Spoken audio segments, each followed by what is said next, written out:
Rosa Inés Floriano Carrera es profesional en el área de Administración Pública por la Escuela Superior de Administración Pública de Colombia, especialista en Doctrina Social de la Iglesia y Pastoral Social, Convenio Cevitepal y Pontificia Universidad Bolivariana de Medellín, maestría en Pensamiento Complejo aplicado a las Ciencias Sociales y Humanas, MEM México, estudiante de doctorado en Pensamiento Complejo aplicado a las Ciencias Sociales y Humanas, Multiversidad Mundo Real Edgar Morin, México. Cuenta con más de 24 años de experiencia desde Iglesia como acompañante a procesos de transformación social, de conflictos y construcción de paz, estratégica desde sus diversos roles en áreas como vida, justicia y paz de la Conferencia Episcopal Colombia, el área de desarrollo humano integral en el Secretariado Nacional de Pastoral Social, Cáritas Colombia entre los años 1998-2022, especialista territorial del Gran Tolima para Cáritas Colombiana, en el marco del proceso de paz del Caguán 2001-2004, gerente de área de respuesta humanitaria integral del consorcio Catholic Relief Service y Pastoral Social Cáritas Colombia entre 2005 y 2007, coordinadora del Departamento de Justicia y Paz del Secretariado Nacional de Pastoral Social de la Conferencia Episcopal de Colombia desde 2008 al 2011.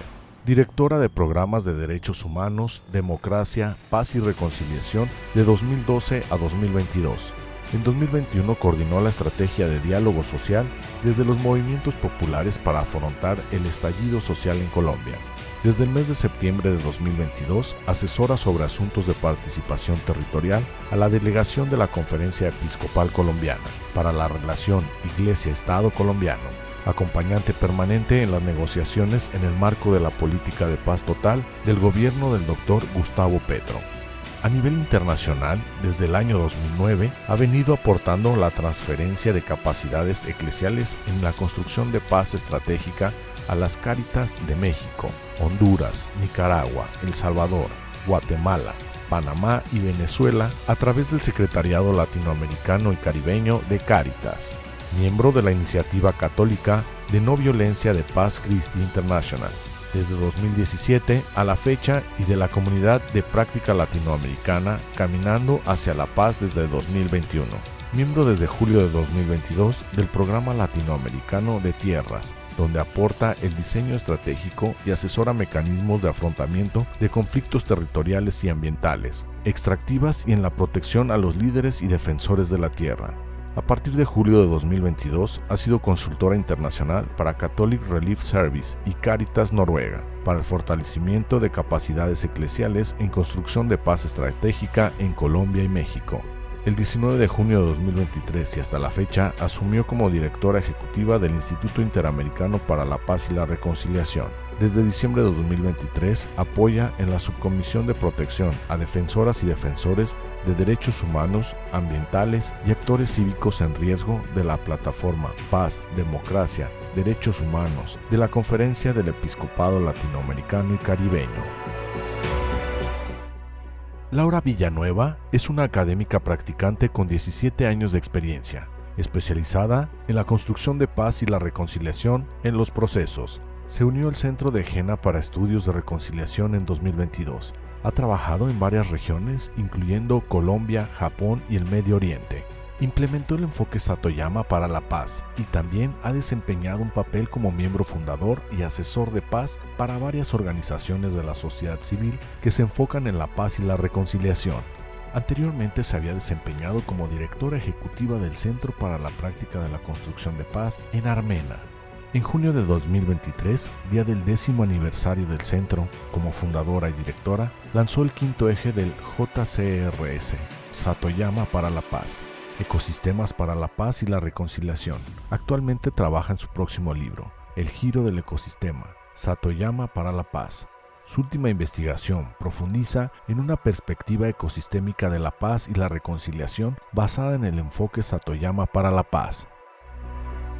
Maestro Pedro Chávez Villa es licenciado en Psicología por la UBAC, tiene una especialidad en Psicoterapia Humanista por la UBAC, es maestro en Soluciones Sistémicas y Sociales por el Instituto Sowelu, doctorante en Pedagogía Sistémica por CUDEC, Tiene una amplia experiencia profesional que lo ha llevado a impartir conferencias y talleres en diversas instituciones educativas nacionales e internacionales. Su vasta experiencia en educación en niveles media superior y superior, así como psicoterapeuta individual y familiar. Tiene formación en varios diplomados en temas de pedagogía sistémica con Bert Hellinger y Angélica Olvera. Es investigador y docente constructivista. En su trayectoria laboral ha sido jefe del Centro de Psicología y Psicometría de la Universidad Michoacana de San Nicolás de Hidalgo. En la Universidad de Morelia ha sido director de la Facultad de Psicología, vicerrector y rector en 2 periodos. Pues muy buenas tardes a todas, a todos. Es un gusto saludarles.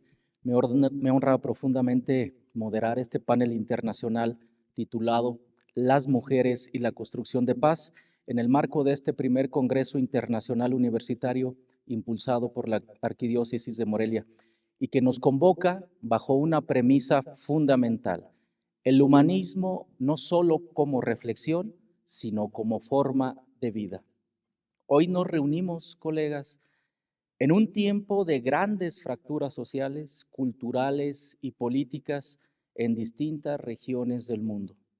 Y en medio de estas crisis emergen con fuerza las voces, las acciones y el compromiso de muchas mujeres que desde lo académico, lo comunitario, lo espiritual y lo institucional han tomado la palabra, han sanado heridas y han reconstruido y construido puentes de paz. El día de hoy nos acompañan en este panel 4 importantes liderazgos, 4 personas extraordinarias que han dedicado buena parte de su vida a promover la paz, la reconciliación y el respeto profundo por la dignidad humana, con una mirada crítica, pero al mismo tiempo esperanzadora. Tengo el gusto de volver a presentarles a nuestras y nuestro panelista. De Colombia nos acompaña la maestra Rosa Inés Floriano, del Instituto Interamericano para la Reconstrucción de la Paz y la Reconciliación. Nos acompaña también de Colombia la doctora Laura Villanueva, integrante del Jena Center of Reconciliation Studies, quien está conectada, como ya se comentó, desde Alemania mediante videoconferencia. De México nos acompaña el maestro Pedro Chávez Villa, rector de la Universidad de Morelia y creo yo que uno de los principales liderazgos educativos de nuestra región. Es un placer también mencionar a la maestra Carla Morales, directora de Jefferson Internacional, una mujer también con un liderazgo extraordinario educativo, y ella estará a cargo de la devolución académica y algunas reflexiones finales en ocasión de este panel. Bienvenidas, bienvenidos. La mecánica del panel será la siguiente. Consta de 3 rondas de preguntas y respuestas en torno al tema central del panel. Cada panelista va a tener hasta 4 minutos para contestar. Al terminar la tercera ronda van a tener 2 minutos para cerrar su participación con algunas conclusiones y reflexiones finales que cada uno quiera agregar. Después de las conclusiones, escucharemos la devolución académica y entraremos a la sesión de preguntas del público. Pues sin más preámbulo, iniciemos con nuestro panel, pero vamos a iniciar con un gran aplauso para todas y todos los que estamos aquí.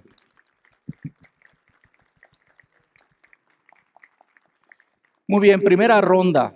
Las mujeres como agentes de transformación en contextos de conflicto o postconflicto, experiencias y contextos.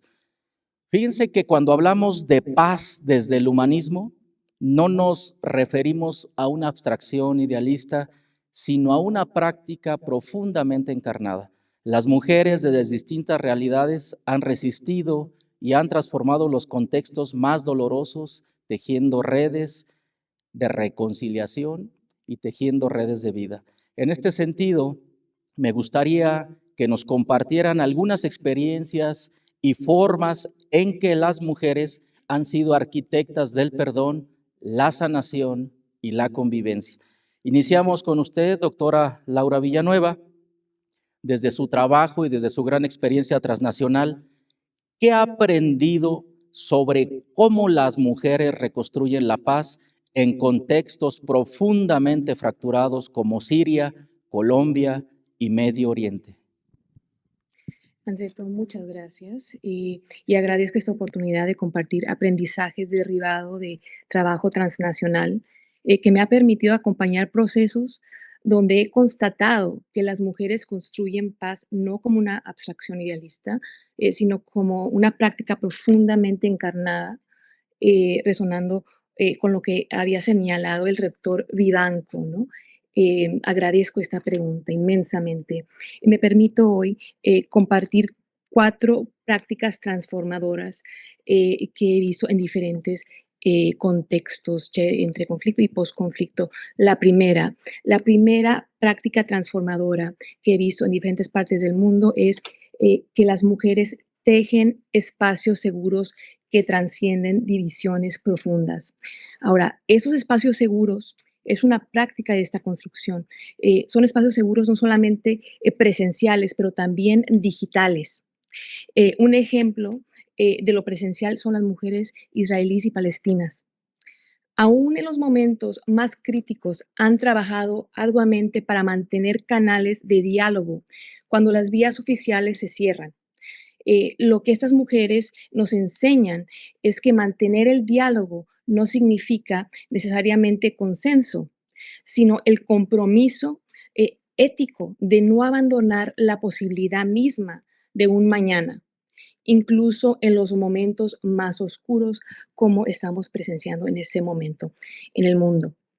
La segunda práctica, y ahora voy hacia Colombia, la transformación de narrativas de violencia en relatos de dignidad. Esa transformación. Ahora voy a un pueblo que es conocido, el municipio de Granada, es emblemático por varias razones, pero en medio del conflicto en el municipio de Granada, lo que se llama la Asociación de Víctimas Unidas por la Vida, en 2005, se convirtió en una organización pionera en Colombia al valorar la memoria como una pieza fundamental de la reparación, la justicia y la verdad. Esta iniciativa emblemática que se conoce en Colombia y a nivel internacional fue el Salón del Nunca Más, que sigue de pie, y este Salón de Nunca Más son pioneros en Colombia por ello, se ha transformado en un referente regional para dignificar la memoria de las víctimas, sino que también ayuda a las familias a elaborar esos duelos y reconstruir el tejido social que desgarró la violencia. Entiendo que tenemos como 4 minutos, entonces intentaré ser breve, pero existe algo más sobre este espacio en Colombia que quisiera eh, compartir. La tercera forma es la transformación de las narrativas a través de la educación para la paz. Este grupo de personas en 2005, que son pioneras, este grupo de víctimas del conflicto armado que decidieron construir paz en medio del conflicto, también están transformando las narrativas a través de la educación de la paz, para la paz. Eh, las víctimas se convirtieron en educadores, guían a visitantes nacionales e internacionales por espacios de memoria. Este proceso convierte a quienes fueron afectados por la violencia en protagonistas de procesos educativos que también cultivan la empatía, pensamiento crítico y compromiso con la no repetición. Eh, y si me lo permiten, una práctica más, una práctica transformadora. Cultivan lo que llamo ecosistemas de saberes, son donde conocimientos diversos que son académicos, ancestrales, experienciales, espirituales, interactúan y se fortalecen mutuamente como elementos interdependientes de sistemas vivos. Eso no solamente lo he visto en Colombia, pero también lo he visto en otras partes del mundo, Medio Oriente, África. Y por último, lo mencionaré, pero disculpen ya, creo que me tomé más de 4 minutos. La cuarta práctica es desarrollan estructuras adaptativas.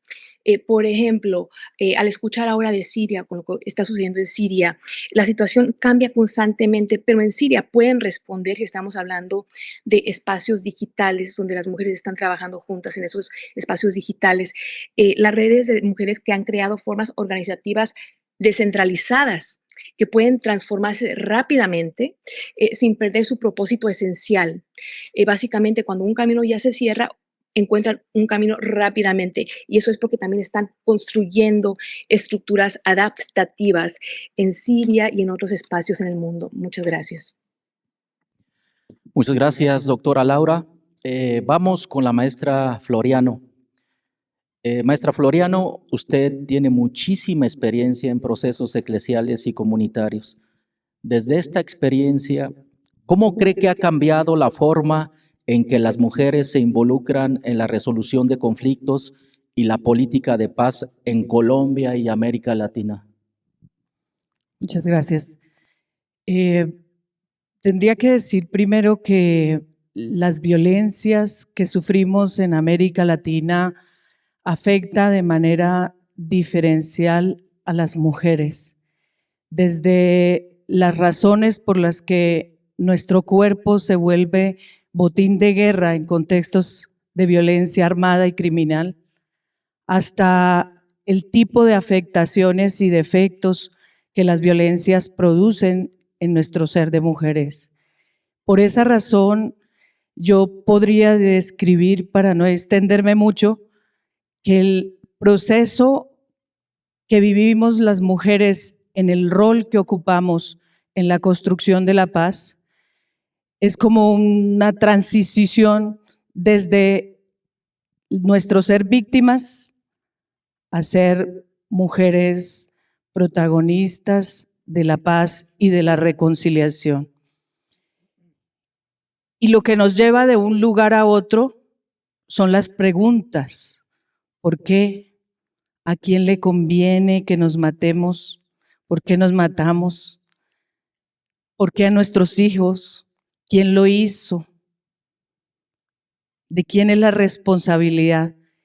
Y esas preguntas que con frecuencia no tienen respuesta en los marcos jurídicos democráticos de nuestros países, se vuelven un camino que hay que ir abriendo con las uñas. Es decir, desde encontrar las maneras de cómo protegernos, de cómo cuidar a nuestros hijos, de cómo pedir protección, de cómo pedir contención, de cómo pedir respuestas, pero luego cómo nos organizamos para ayudar a otras mujeres, porque no queremos que otras sufran lo que nos ha tocado vivir. Y a partir de esa búsqueda se van edificando modos solidarios, organizativos de respuesta, que se convierten en muchas de las iniciativas que hoy conocemos a lo largo y ancho del territorio latinoamericano. Desde las abuelas argentinas que todavía siguen luchando para encontrar a sus nietos desaparecidos en la época de la dictadura militar argentina, hasta las madres buscadoras de hoy en México que siguen buscando no solo a sus desaparecidos, sino a todos los desaparecidos, porque todas están cosidas, atravesadas por un mismo dolor, la desaparición de un ser querido. Y esa búsqueda es la que nos termina convirtiendo en protagonistas de la construcción de la paz. Hay un marco normativo que planta un hito importante en el rol de las mujeres. La Resolución 1325 de Naciones Unidas, que nos da un respaldo, que reconoce nuestra potencial capacidad y que a partir de eso nos abre caminos que luego hay que seguir conquistando por la vía del diálogo, por la vía de la incidencia política, para hoy estar metidas en las delegaciones que están negociando acuerdos de paz. Y eso significa que entre un proceso como el que se vivió en Colombia, en en el marco, digamos, del proceso de negociación con las FARC, las mujeres absolutamente ausentes hasta que tuvieron que conquistar la escucha para poder integrar un componente de género para que los acuerdos reconocieran cómo nos afectó a las mujeres y en ese acuerdo se diseñaran compromisos de las partes para reparar a las víctimas mujeres y abrir oportunidades de seguir participando en la estabilización de la paz. Hoy, en el actual proceso de negociaciones, es que esto me retumba y me confunde. En el actual proceso con el ELN y con las disidencias, tenemos comisiones de mujeres participando del lado del grupo armado, del lado del gobierno, del lado de sociedad civil y del lado de la comunidad internacional, haciendo todas un comité de mujeres que justo cuando el proceso entra en ese diálogo soberbio de machos, entran a jugar un papel importante para desbloquearlo. Eso, una pequeña muestra de cómo ha evolucionado el papel de las mujeres entre el pasado y el presente en la medida en que vamos entendiendo que la paz tiene rostro de mujer. Muchas gracias, maestra Floriano. Sin lugar, una reflexión muy profunda, muy interesante. Finalizamos la primera ronda con el maestro Pedro Chávez. Maestro, desde su perspectiva y experiencia como rector y psicólogo, ¿cómo se manifiestan las heridas invisibles que viven las jóvenes universitarias en México en relación con la violencia estructural y cómo podemos acompañarlas para que se conviertan en agentes de paz? En primer lugar, quiero agradecer a los organizadores de este Congreso Internacional Universitario porque sé de viva experiencia lo que implica tener una idea de un proyecto, irlo desarrollando y llevarlo a cabo. Felicidades y gracias por la invitación, Padre Alejandro.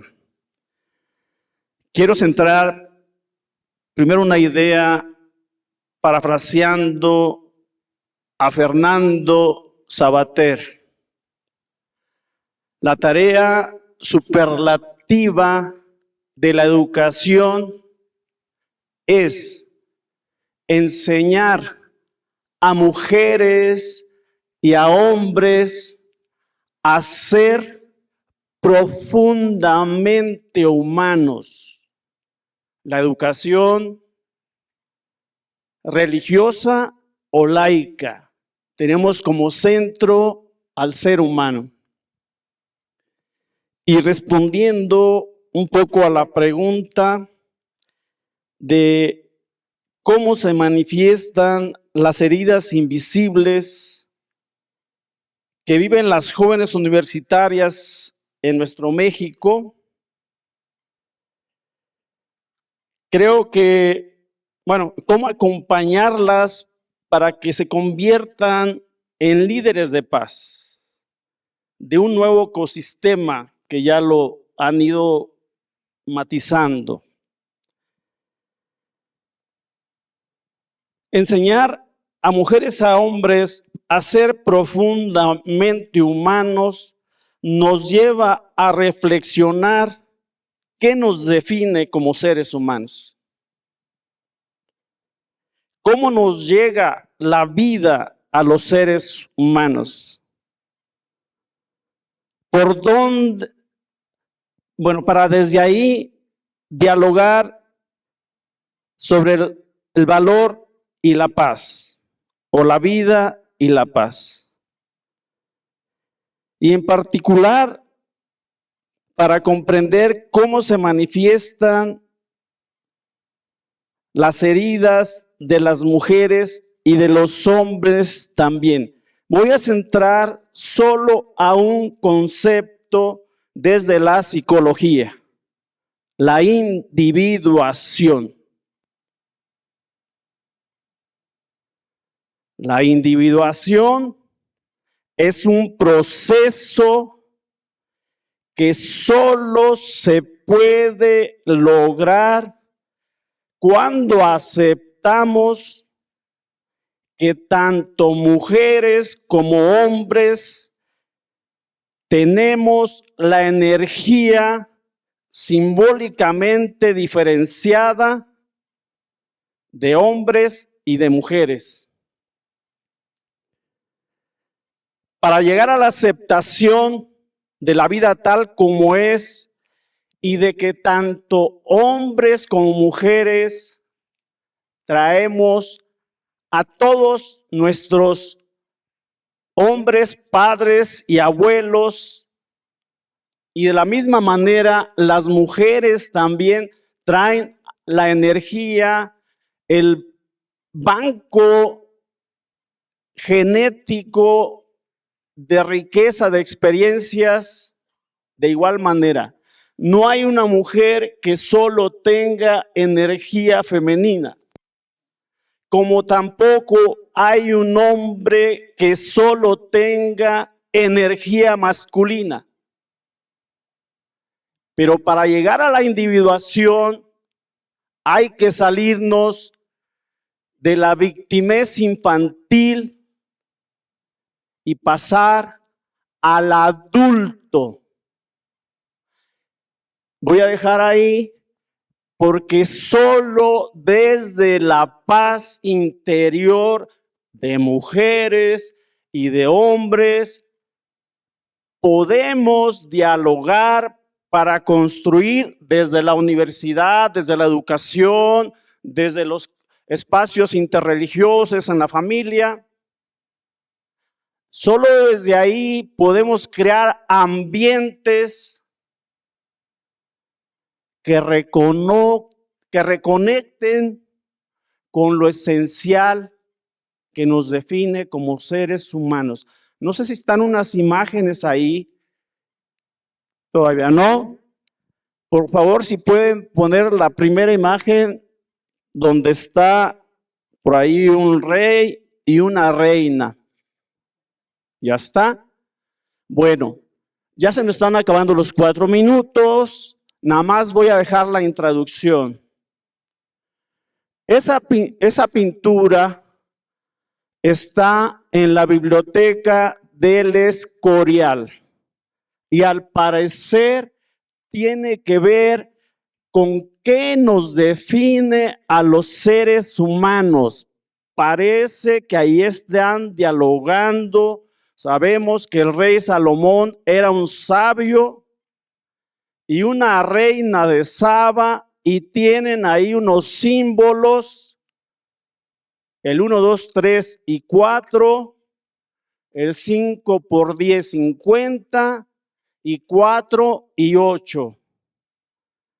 Va a ser una tarea desafiante poder correlacionar para mí y transmitirles, y esto qué tiene que ver de cómo tenemos algunas pistas que quizás tenemos que mirar más profundo para dar respuestas a desafíos que nos superan profundamente y que muchos de los esfuerzos que son loables pareciera ver que dan respuesta desde un nivel, por llamarlo así, 1.0. Cuando necesitamos ir más abajo para dar respuestas de nivel 4.0. Y voy a ver si logro compartir la correlación de la construcción de 2 edificios arquitectónicos que están en España. El Escorial, como les dije, de esta pintura que tiene una leyenda que dice: todo fue hecho conforme al número, el peso y la medida. Y vamos a ver qué tiene que ver con esto de paz. Y ahí le dejo ahorita. Muchas gracias, maestro Pedro. Sin lugar a dudas, nuevamente reflexiones bastante interesantes.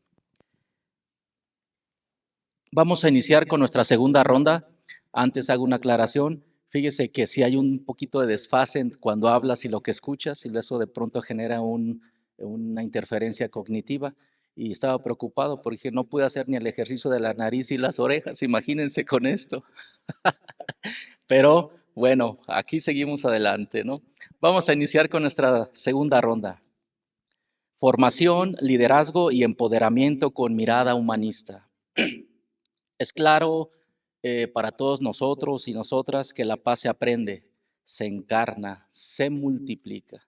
Y es en la educación donde pueden germinar las capacidades éticas, críticas y afectivas para que las mujeres lideren procesos de transformación sostenida. ¿Cómo enseñar la paz con esa mirada humanista, crítica y transformadora? Maestra Floriano, iniciamos con usted. ¿Qué prácticas educativas ha visto que realmente fortalecen el liderazgo femenino comunitario en territorios con altos niveles de violencia o marginación? Bueno, yo podría hablar más fácilmente de cuántas prácticas que he visto que hacen todo lo contrario, porque de esas nos hemos topado muchísimas. Muchas veces cuando me invitan a compartir experiencias de Colombia, siempre digo, de lo único que me siento con más autoridad es para contarles lo que no deben hacer. De las pocas experiencias que puedo decir que son verdaderamente transformadoras desde la educación,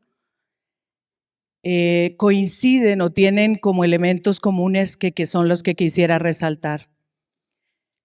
El primero es que son experiencias que aproximan y ponen en relación, en igualdad de condiciones, distintos campos del saber y del hacer.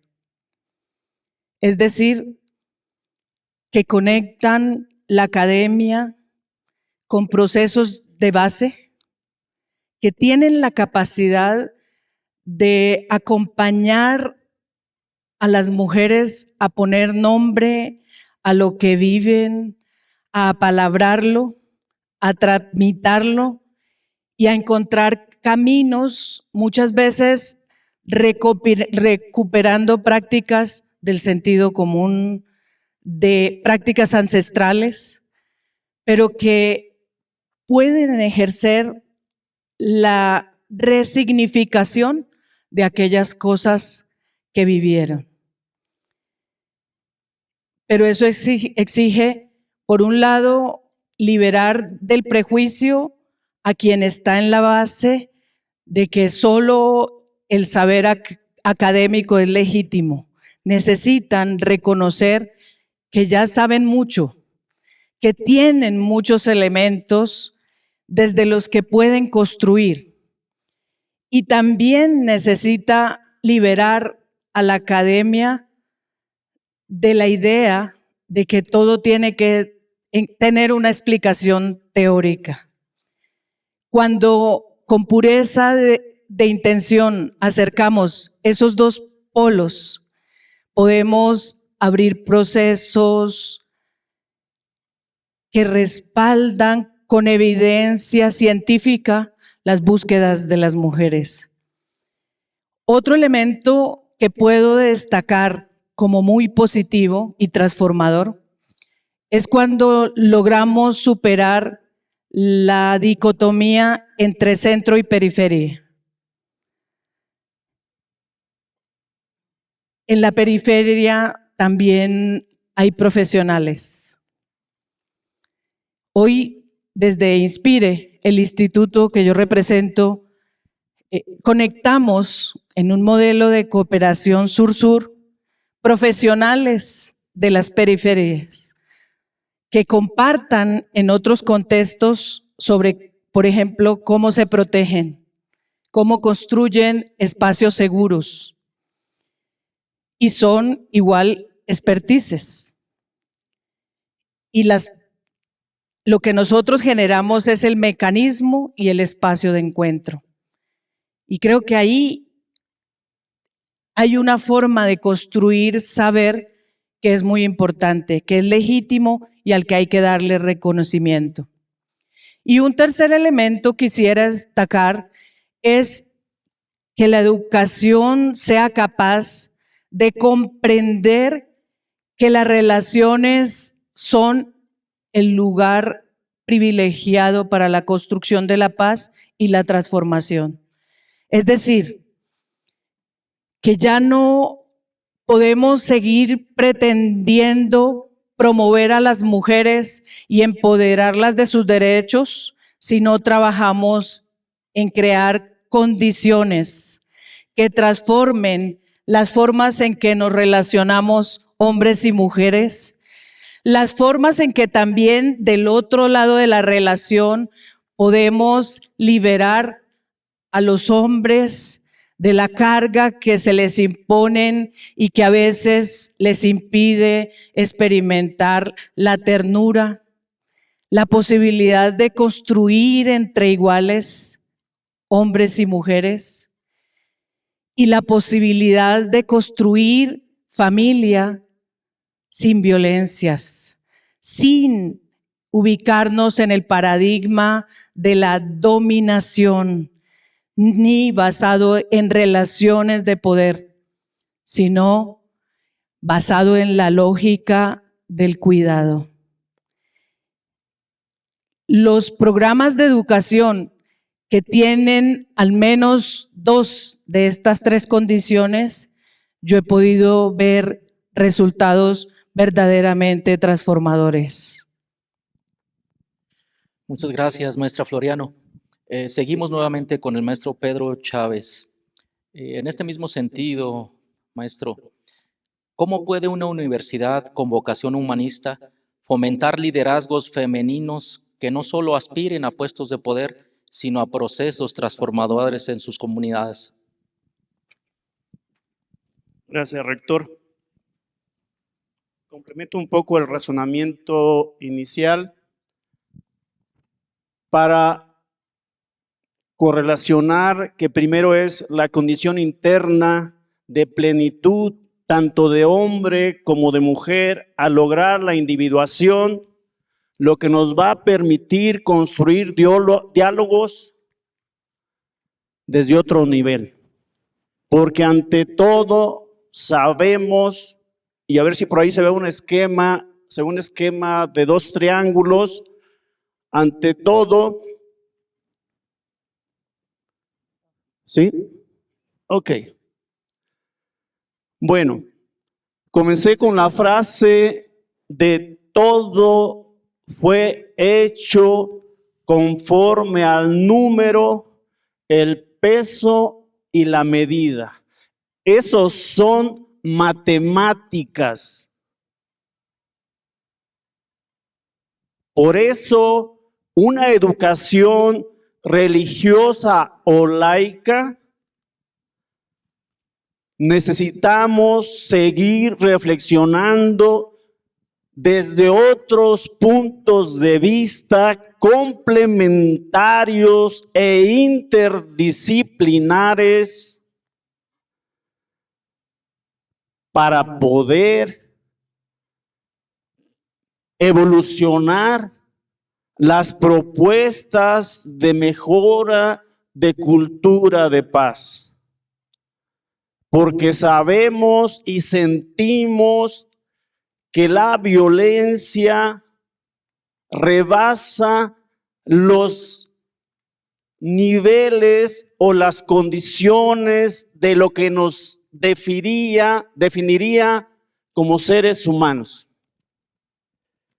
Entonces, la individuación, y hablando de que esa frase que a mí me impactó, le encontré profunda relación, a riesgo de equivocarme, porque es una reflexión personal de que si las matemáticas son ante todo geometría, y si la geometría es la base principal para la construcción de cualquier templo, donde la finalidad es que podamos tener la convergencia entre nuestra parte humana terrenal y la parte divina. El 4, ¿se acuerdan del 1, 2, 3 y 4? Ahí está 1, 2, 3 y 4 generaciones y no permite desequilibrio. Lo mismo es para la mujer que para el hombre. ¿Se acuerdan del 4 y del 8? También está ahí. 4 generaciones, no más que en el caso de la Basílica de la Sagrada Familia, que son arquitecturas para espacios de convergencia entre esa aspiración de conectar lo terrenal con lo espiritual y lo espiritual con lo terrenal. Gaudí da en su genialidad, bueno, a mí me pareció, da una pista. Lo que es para la arquitectura de espacios físicos, lo es también para la arquitectura social. Y por eso creo que vale la pena reflexionar. Tenemos 7 ancestros directos, tanto hombre como mujer.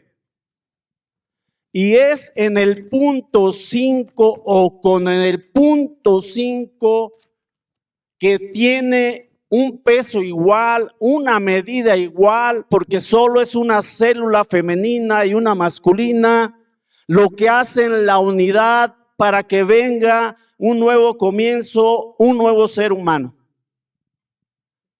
Sé que estoy filosofando, pero es importante salirnos para provocar otros diálogos, otros referentes de quiénes somos los seres humanos. Así nos llega la vida, solo que en la parte cultural, lo que más violenta, lo que más guerra provoca, primero al interior de nosotros, en lo individual, luego en lo familiar y luego en lo social, es la ilusión de que estamos separados. De que si somos mejor los hombres que las mujeres. Y en ese esquema a mí me parece importante porque nos dice, es una ilusión. Claro que en la realidad de nuestras relaciones personales, en pareja, en familia, no siempre es fácil aplicarlo. Fácilmente podemos encontrar el tema de que tu familia, tus papás o tus abuelos tienen fallas. Pero eso luego se transmite por indefensión aprendida, porque ante todo queremos pertenecer a nuestros padres. Y a ver si voy cerrando. No sé si lo estoy perdiendo. Sí lo estoy perdiendo, ¿ah? ¿No? Bueno, un minuto, que se van a hacer como 2 horas. Bueno, en la pregunta estamos, ¿me lo repites, rector, por favor? Sí, claro. ¿Cómo puede una universidad con vocación humanista fomentar liderazgos femeninos que no solo aspiren a puestos de poder, sino a procesos transformadores en sus comunidades? Ok. Formando mujeres, formando métodos o creando métodos o materias de formación transversal que apoyen la individuación, la incorporación del linaje paterno y materno, primero en ella, y luego,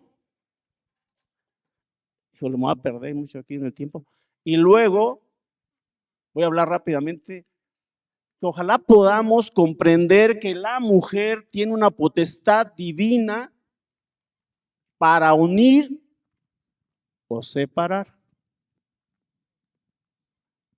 Y el hombre tenemos una potestad divina que luego queda en desconocimiento, que es para ayudar a que pueda lograrse la individuación. Lo dejo ahí porque también es muy profundo y muy extenso. Ok, gracias, maestro Pedro. Pues para cerrar esta segunda ronda, doctora Laura Villanueva, usted maneja un concepto muy interesante y me gustaría que nos lo compartiera. ¿Qué son los ecosistemas de paz? ¿Y qué potencial tienen estos ecosistemas de paz como herramientas pedagógicas para empoderar a nuevas generaciones de mujeres líderes, especialmente en contextos digitales y globales? Muchas gracias por la pregunta. Tengo que compartir un poquito de historia, voy a intentar no extenderme. En un pueblo japonés, una aldea, después de realizar procesos con personas de zonas de conflicto desde 2008, junto con mis colegas japoneses, en 2012, entendí que lo que estábamos haciendo era Satoyama por la paz. Ahora, ¿qué es el Satoyama? El Satoyama es un paisaje socioecológico tradicional japonés. Y en este paisaje, en esta aldea, que no se cambiaba, que no se tocaba, la aldea recibía personas de zonas de conflicto como la aldea es, no había ningún cambio, y los aldeínos también daban esa bienvenida y llevábamos procesos de construcción de paz y reconciliación. Me di cuenta que era Satoyama por la paz lo que estábamos haciendo. Ahora, ¿qué es Satoyama por la paz? En ese momento, en 2012, entendí que era tres cosas, usando el paisaje socioecológico tradicional japonés. Primero, la paz era en plural. En 2012 presenté que había paces, se hablaba de la paz de múltiples maneras. Eso era lo primero que presenté. El segundo punto de este modelo es que es un modelo práctico para la construcción de la paz. Y ya la tercera parte es que es un modelo de vida sostenible y regenerativa, un estilo de vida en armonía con la naturaleza. Esto es Satoyama por la paz. Y calladamente seguimos hasta muy poco, hasta hace 3 años, en este tipo de hacer. Con personas de zonas en conflicto, llegando hasta esta aldea.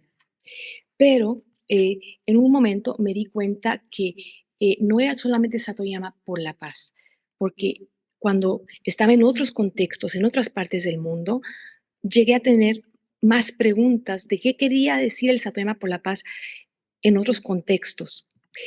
Y por ello es que la visión de Satoyama por la paz sucede y llega a cristalizarse en 2012, pero ecosistemas para la paz y la reconciliación, eso surgió después de casi 2018, cuando ya giraba más de una década en ese trabajo. Entendí que desde lo local hasta las redes humanas transnacionales, algo no estaba captando porque no se podían sostener ni la paz de lo que se hablaba ni las paces. Y en ello me di cuenta que no solo vivimos en redes, sino somos ecosistemas.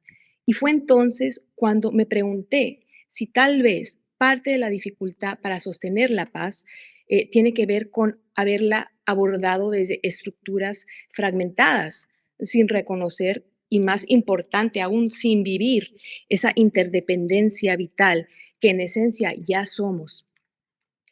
Y por ello, Ecosistemas para la Paz y la Reconciliación, esta parte de Satoyama por la Paz. Se trata de un paradigma que redefine los estudios de paz y reconciliación a través de lo que considero es el giro ecosistémico. Hemos escuchado y se habla mucho de lo que es el giro local, pero eso considero que es el giro ecosistémico. De ello derribo esos ecosistemas para la paz y la reconciliación, pensando que la paz no es un estado estático ni un proyecto aislado, sino un proceso vivo que emerge dentro y a través de ecosistemas, redes interdependientes sociales, culturales, ambientales e institucionales que promueven sanación, equilibrio y regeneración. Y este enfoque trasciende esa visión más mecanista, tradicional, que ve la paz como un estado final, como un conjunto de acuerdos y punto. Y desde la perspectiva ecosistémica, la paz y la reconciliación son procesos vivos que emergen de relaciones saludables entre múltiples elementos, similar a como un bosque prospera a través de la interacción entre suelo, agua, plantas y animales, pero también es algo en el mundo. Sociedades, por ejemplo, en aldeas japonesas prosperan en armonía con elementos diversos, manteniendo el equilibrio a través de la interdependencia. Lo mismo aplica a las comunidades humanas. Somos ecosistemas sostenidos por vínculos, empatía, respeto y colaboración. Y todas las comunidades, ecosistemas compuestos por las personas que los habitan, comparten hilos comunes.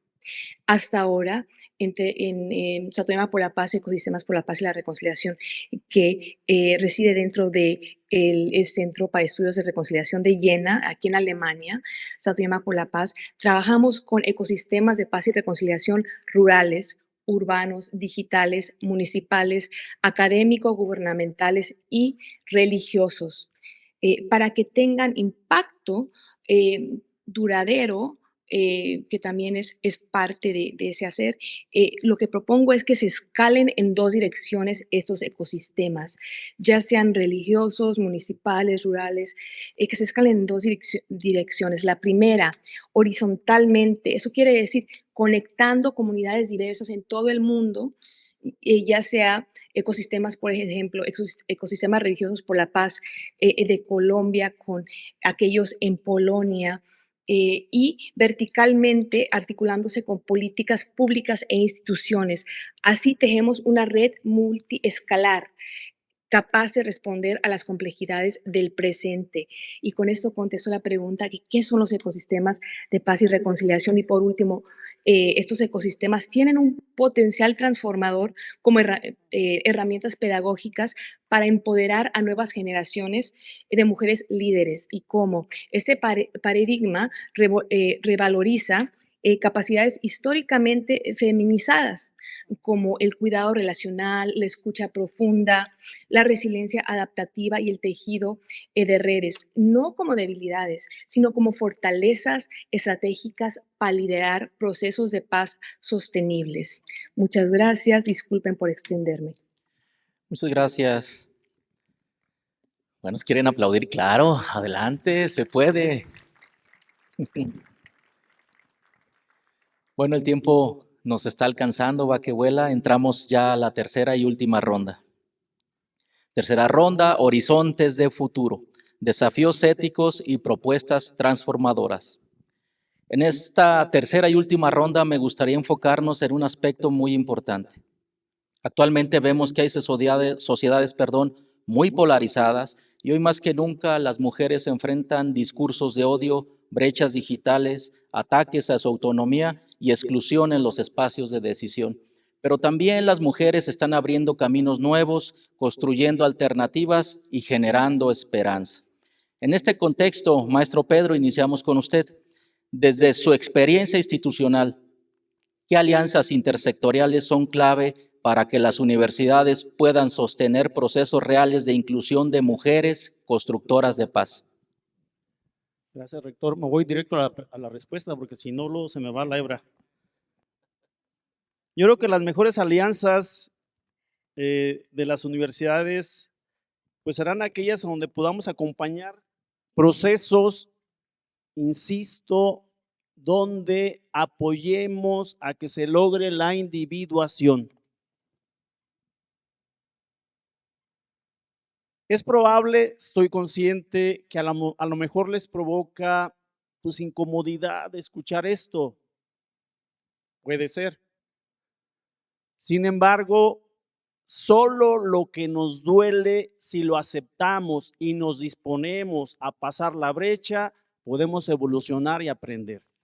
Entonces, las mejores alianzas van a ser con aquellos que podemos caminar juntos para crear ambientes, crear metodologías, hacer diseños curriculares, transversales, quizás de psicología positiva, donde resignifiquemos nuestras bases de experiencias infantiles para resignificarlas y pasar a la adultez. Miren, una maestra nos hizo una pregunta: ¿cuándo nos hacemos adultos? Y obviamente ustedes imaginarán todas las respuestas que dimos, que serían las mismas que ustedes quizás darían. Cuando somos autónomos, cuando tenemos independencia, cuando pagamos nuestra renta, cuando tenemos algunas cosas. Pero desde lo profundo, solo nos hacemos adultos, discúlpenme que diga esta afirmación, pero yo lo he vivido en proceso personal. Cuando agradecemos, fíjense, cuando agradecemos desde el corazón, hablando de que ser más receptivos, ampliar la mirada, dialogar más desde el interior, cuando agradecemos el que nos haya llegado a la vida o a nuestros padres por habernos transmitido la vida con su luz y con su sombra. Como yo también me ha tocado transmitir la vida con mi luz y con mi sombra. Pero esa es la condición humana. Nos aferramos a querer que solamente seamos luz. No es posible. Lo que sí puede ser posible es que aceptemos la oscuridad, dice Jung, para que nos completemos. Y solo vamos a ser más completos cuando tengamos el valor, porque da miedo. Da miedo entrar a la interioridad de conocer nuestra historia, porque creemos que podemos encontrarnos ahí unos monstruos que nos van a descolocar. Pero es todo lo contrario. Cuando se enfrenta o cuando enfrentamos las cosas difíciles, las asimilamos, las integramos, y por eso la individuación. Dejar esta ilusión de que somos o hombres o mujeres. Somos hombres y mujeres complementarios que tenemos las dos energías de vida. Pero regreso, solo con agradecimiento desde el alma nos podemos hacer adultos, sea cual sea la historia. Pero si le damos más, es hasta nuestros bisabuelos. ¿Y saben qué nos hemos encontrado? Que luego a veces no sabemos ni el nombre de alguno o de varios de nuestros bisabuelos. Si no conocemos ni el nombre, es que hay una historia difícil y por lo tanto está ciega y está actuando, y posiblemente estemos repitiendo algo, porque el sistema, la gran alma, tiene siempre la misión de juntar. Por eso las madres buscadoras, de juntar, de recuperar lo que es parte y esencia de su corazón, de nuestro corazón como familia. Entonces, caminar con los que sin prejuicios ni juicios podamos crear nuevos espacios y construir nuevos ambientes. Muchas gracias, maestro Pedro. Un aplauso, claro que sí.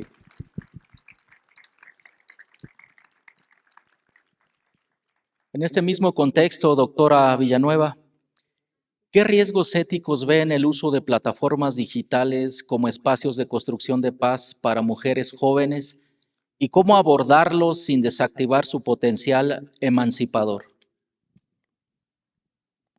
Gracias por la pregunta. Las plataformas digitales ofrecen un potencial inmenso para las mujeres jóvenes constructoras de paz. Sin duda, crean esas redes, amplifican las voces y también permiten acción colectiva y eso es esa acción también internacional que se puede dar. Pero también al mismo tiempo, como ya lo manifestó, ese potencial también viene cargado de riesgos éticos y algunos de ellos podemos entenderlos como violencia de género en línea, acoso, bullying, lo que se llama el bullying. Existen hasta campañas coordinadas de deslegitimación, dependiendo en qué grupos están las mujeres constructoras de paz. Extracción de datos, por ejemplo. En fin, existen varias situaciones que tenemos que estar conscientes de ella, pero también tenemos que pensar cómo podemos abordar esos riesgos sin desactivar ese potencial emancipador. Lo primero que quisiera plasmar aquí es que necesitamos reconocer que el espacio digital también es un ecosistema. Y como un ecosistema requiere ese diseño ético, requiere cuidado colectivo y resiliencia distribuida. No se trata de co-crear, ¿no? Cómo es que las mujeres constructoras de paz pueden también co-crear esas infraestructuras digitales para la paz, ¿no? Donde ellas puedan tener esa seguridad, esa autonomía y las mujeres también sean principios estructurales. Eso es un punto. Y también muy importante, creo, y es algo que pensé mucho nunca he estado en Morelia, no he tenido el gusto de estar en Morelia, pero pensé en varios programas que conozco, ¿no? Formaciones para mujeres jóvenes en soberanía digital, ¿no? Que existen y son gratuitas en cómo protegerse, organizarse y también construir sus propias herramientas, ¿no? Porque pienso que no basta con acceder a lo digital, también hay que poder moldearlo. Y existen esos tipos de ofertas gratuitas. Y bueno, estuve pensando mucho también en las mujeres y las estudiantes en Morelia. Y por último, creo que es importante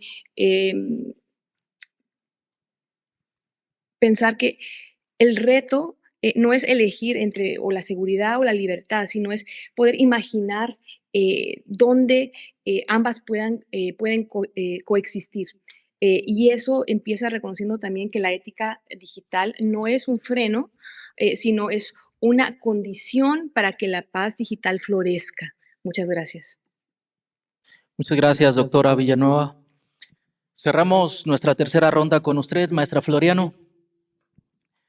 Frente a la avanzada de discursos autoritarios y polarizantes en América Latina, ¿qué tipo de acompañamiento o protección necesitan hoy las mujeres que promueven la paz desde la base comunitaria?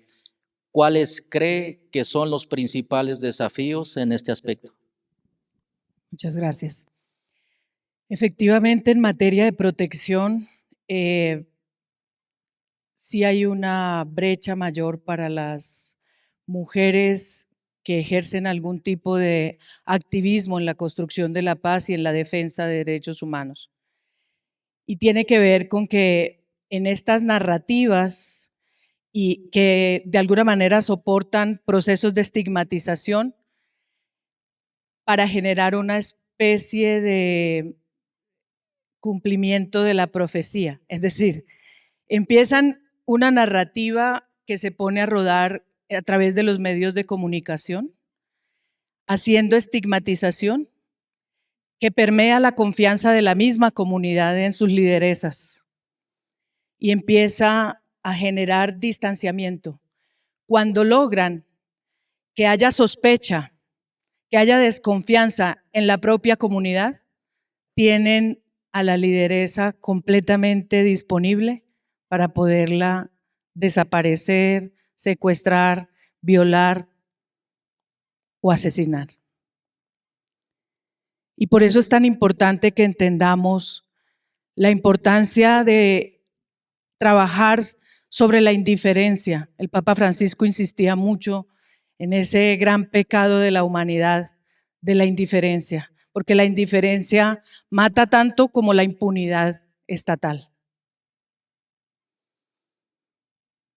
Si necesitamos entender por dónde empezar a afrontar esas brechas de la participación genuina de las mujeres en este activismo por la construcción de la paz, en este protagonismo en la construcción de la paz, necesitamos derrotar la indiferencia. Y por el contrario, trabajar mucho más en la fuerza de lo colectivo. Y esa fuerza de lo colectivo se construye en espacios comunitarios en la base, en lo cotidiano. Es decir, donde aprendemos compartiendo en el juego, en el trabajo, lo que vivimos. En Colombia hay una experiencia muy interesante que se llama el costurero de la memoria. Y son mujeres que ante la imposibilidad de narrar lo que vivieron, se pusieron a bordarlo en tejidos. Y uno podría decir, eso es algo terapéutico que les ayuda a ellas a poner en un tejido lo que vivieron. Ayuda a la memoria, ayuda a procesar lo que vivieron. Y fue mucho más que eso. Esas mujeres lograron unir bordados en el costurero de la memoria con mujeres de todo el país. Y ese tejido alcanzó el día en que por primera vez se erigió un día para conmemorar a las víctimas de la violencia en Colombia. Forraron el Palacio de Justicia con el bordado de todas las mujeres. Ese es el poder de lo colectivo. Cuando a alguien le ofende esa voz que denuncia, que incomoda, desaparecer, eliminar, silenciar, pareciera ser la propuesta. Pero cuando las mujeres descubrimos la posibilidad de juntarnos desde el dolor, esa fuerza transformadora que nos habilita para actuar y no quedarnos ahí secuestradas en el resentimiento, en el dolor, sino que nos ayuda a descubrir que hay otras formas de actuar. El poder de lo colectivo emerge para mostrarle a toda una sociedad otras formas posibles. Y entonces, frente a la pregunta concreta de cuáles son los principales desafíos, las sociedades necesitamos aprender a reconocer brechas de acceso a oportunidades, brechas de acceso, por ejemplo, a la justicia. Cuando las mujeres del departamento del Chocó en Colombia denunciaban que eran abusadas sexualmente por la guerrilla, pero que solo ir a denunciar ante los funcionarios públicos correspondientes era otra forma de ser victimizadas. Porque el funcionario parecía estar buscando el argumento para entender y justificar al victimario. Cómo iba vestida, usted se insinuó, usted dio a entender algo. Con solo esas preguntas revictimiza. Y eso genera una brecha, porque entonces ya las mujeres, por el miedo que eso les produce, no acuden a las instituciones. Entonces, bien lo decía mi paisana colombiana, los ecosistemas se basan en poder entender que todos los actores somos indispensables en la construcción de la paz. Pero el camino para llegar a ese ecosistema pasa por sanar esas interacciones. Y yo cierro diciendo que lo que he podido aprender en estos años acompañando procesos de base, descubro 3 nichos muy potenciales para trabajar en esas transformaciones. Las relaciones humanas, es decir, las relaciones cotidianas. En México usan mucho la reconstrucción del tejido social, es decir, recomponer las relaciones en la convivencia. Pero también las relaciones políticas, las relaciones entre ciudadanos, ciudadanas con las instituciones. Y eso pues pasa por aprender a volver a confiar. Pero para llegar a la confianza se necesitan muchas transformaciones. Y por último, el territorio como el lugar donde acontecen otras interacciones, las culturales, las económicas, los medios de vida, también las ambientales.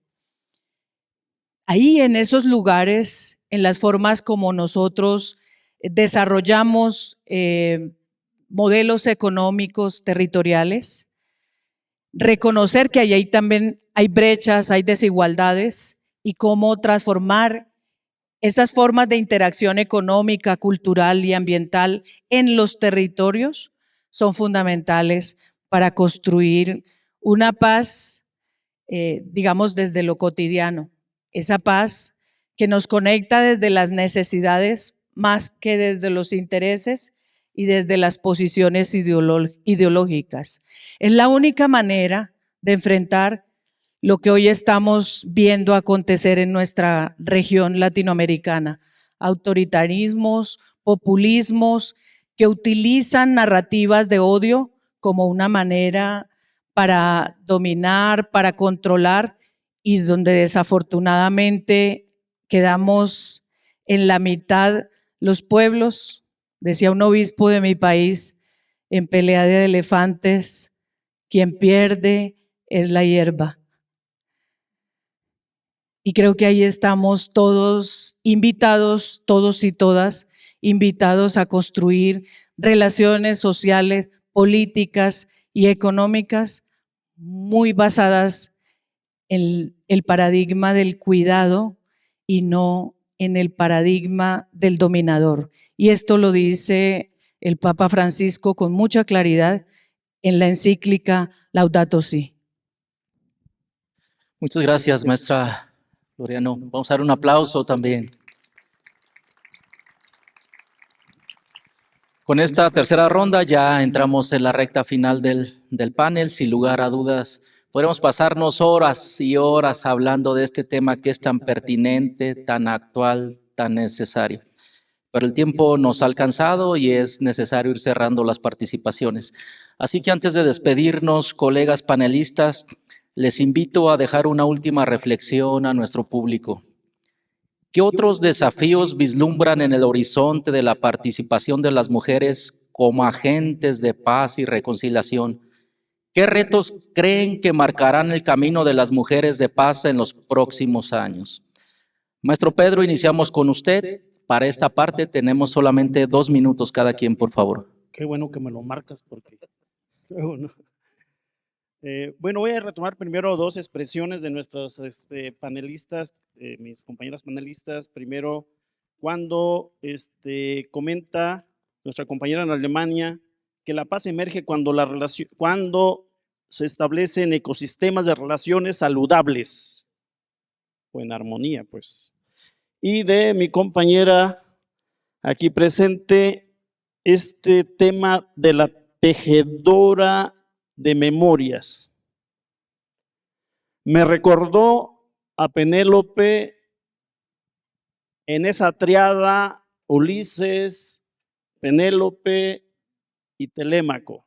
Tejer era una función y fue una función muy importante que estuvo haciendo, y más que literal, es simbólico lo que hace la mujer.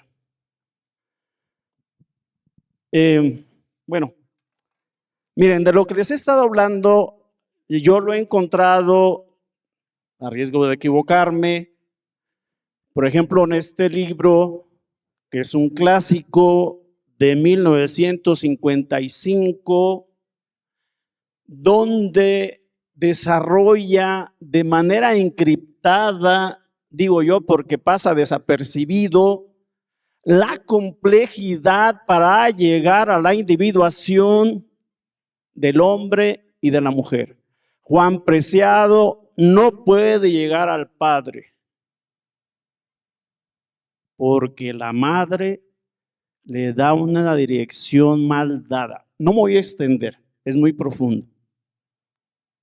Pero la madre tiene potestad divina, dependiendo de cómo nombre al Padre hacia el Hijo. Humberto Eco, en Hombres Gigantes, también menciona desde los mitos, desde los dioses griegos, lo difícil que es lograr las relaciones de armonía y de equilibrio en la relación padre-hijos. Discúlpenme que vuelva a comentarles cosas que son muy confrontantes y profundas. Y cierro. Los mitos hay que actualizarlos. Nos hablan de nuestra condición humana y ahí podemos encontrar pistas para construir ambientes de paz. Gracias, maestro. Doctora Villanueva, adelante, 2 minutos, por favor. Gracias, rector Vivanco.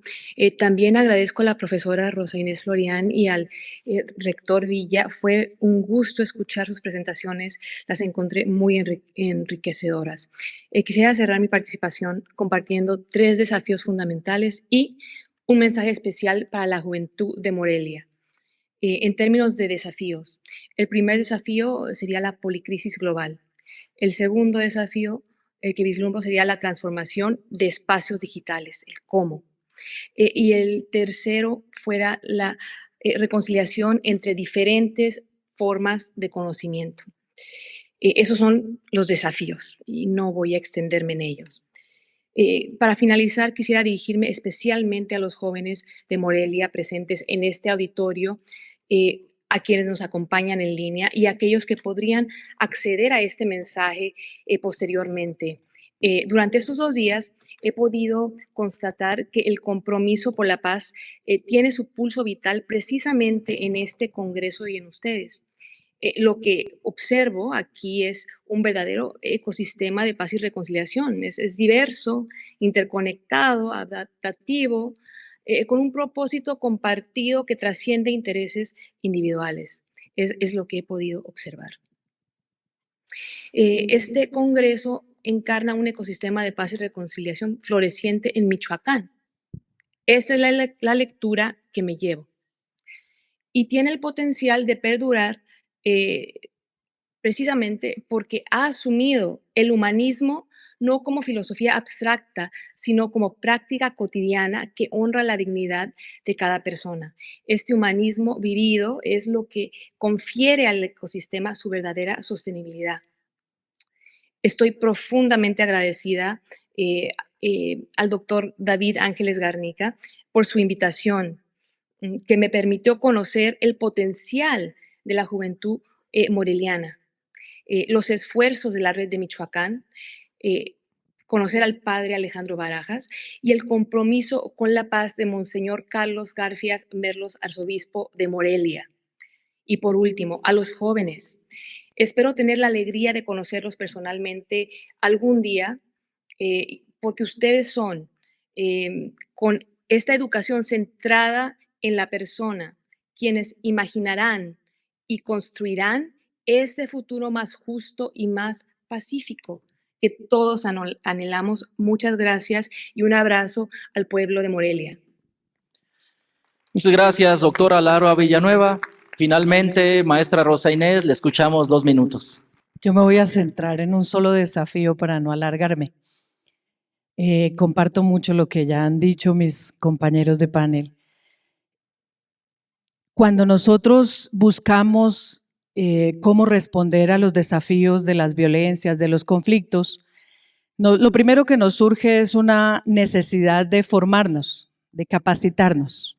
Y trabajamos mucho en fortalecer capacidades. Pero se nos olvida que las capacidades, si no se rodean de condiciones sostenibles, las capacidades se pierden o se frustran. Y eso produce más violencia. Por eso es muy importante que trabajemos en las dos partes. Y esto se refuerza en la propuesta de mi paisana. Sí, las capacidades y las condiciones son las que pueden establecer un ecosistema de paz que logre perdurar en el tiempo, conectando lo mejor de cada uno, sin descalificarnos. Todos tenemos un rol importante. La paz es con todos y todas, pero cada quien tiene que encontrar su lugar, desde dónde, y desde ahí hacer lo que sabe hacer, intencionalmente puesto al servicio de la paz. Muchas gracias, maestra. Les agradezco profundamente a nuestras y nuestro panelista por compartir no solo sus ideas, sino sus convicciones, su experiencia y su visión de futuro. Muchas, muchas gracias. Vamos a darles un último aplauso, por favor. Y voy a ceder el micrófono a mi compañera, la maestra Carla Morales, para que nos comparta su reflexión académica final sobre el panel y posteriormente pasemos a la ronda de preguntas del público. Un par de preguntitas, creo que hay por ahí tiempo. Muchas gracias. Bueno, pues muchísimas gracias a todos, sobre todo por retroalimentarnos en este panel tan importante. Yo estoy honrada de participar siendo mujer y escuchando a otras mujeres, escuchando a nuestro complemento, el maestro Pedro, que hace aseveraciones muy importantes entre los equilibrios entre hombre y mujer. Y pues bueno, voy a destacar rápidamente algunos de los aspectos más importantes sobre este panel. Uno, pues bueno, dicho por la doctora Villanueva, las mujeres construyen paz desde una práctica encarnada. Las mujeres tejen espacios seguros, transformación de las narrativas a través de la educación para la paz y cultivan ecosistemas de saberes. La maestra Rosa Inés Floriano nos comentó que en América Latina se ve más afectada la violencia en las mujeres. El rol de las mujeres en la construcción de la paz es pasar de víctimas a ser protagonistas de paz y la reconciliación. Dicho por el maestro Pedro Chávez, la tarea superlativa de la educación es enseñar a hombres y mujeres a ser profundamente humanos, frase de Fernando Savater. Y pues desde la paz interior de hombres y mujeres podemos dialogar para construir y crear ambientes que reconecten con lo esencial que nos definen como seres humanos. Las mujeres tenemos un banco genético, no solo tenemos energía femenina, sino también masculina y viceversa. Tenemos que ver las cosas desde la profundidad. Y pues bueno, en la segunda ronda también destacamos algunos aspectos importantes de la maestra Floriano en cuanto a las experiencias transformadoras desde la educación, lo que aproximan y ponen en igualdad el conocer y hacer, la capacidad de que pongan el nombre a lo que viven las mujeres, resignificación de las cosas que vivieron. Deben reconocer que tienen el conocimiento y desde él poder construir. El maestro Pedro Chávez, todo fue hecho conforme al número, peso y medida. Nos invitó a filosofar y para evolucionar en la construcción de una cultura de paz se exige convergencia entre la parte terrenal y divina. La vida llega a través de la combinación de una célula masculina y femenina, una unión. Lo que provoca la falta de paz es la ilusión de que estamos separados.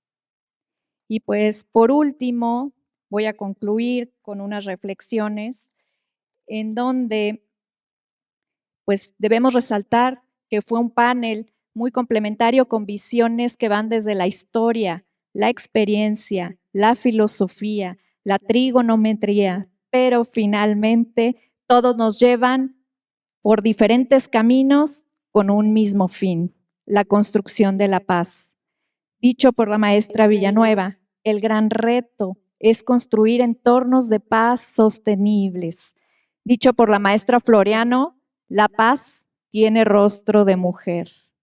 Y dicho por el maestro Pedro Chávez, la mujer tiene potestad divina para unir o separar, juntar o unir lo que es parte de nosotros. Todos los actores somos importantes en la construcción de la paz. a través de las relaciones humanas, la reconstrucción del tejido social, las relaciones políticas, el territorio como lugar donde acontecen modelos económicos, reconocer que hay brechas para después construir. En pelea de elefantes, quien pierde es la hierba, dicho por la maestra Floriano. La educación, y termino con esta frase para cerrar el panel, de una persona que fue un hombre de paz. La educación es el arma más poderosa para cambiar el mundo. Nelson Mandela. La educación para crear y mantener ecosistemas sostenibles. La educación para saber organizarnos. La educación para formar y formarnos en valores y en una cultura de paz. La ausencia de violencia es una decisión personal. Tomemos esta decisión todos los días y seamos ejemplo de inspiración para los demás. Muchas gracias, rectores, maestros. Ha sido un diálogo muy enriquecedor que nos deja grandes reflexiones. Consideramos pues que esta construcción de paz, que esta tarea que tenemos todos desde nuestra esencia masculina y femenina, compartiendo, no compitiendo, trabajar para la construcción de esta paz, desde nuestra paz interior hasta llevarla a todos los ámbitos, la familia, la escuela, las universidades, la empresa, todos los ámbitos de la sociedad, que como nos dijo la maestra Laura, que florezca este ecosistema de paz en Michoacán por un futuro más fraterno y más humano. Muchísimas gracias por todas sus enseñanzas, por su diálogo tan enriquecedor. Gracias a todos.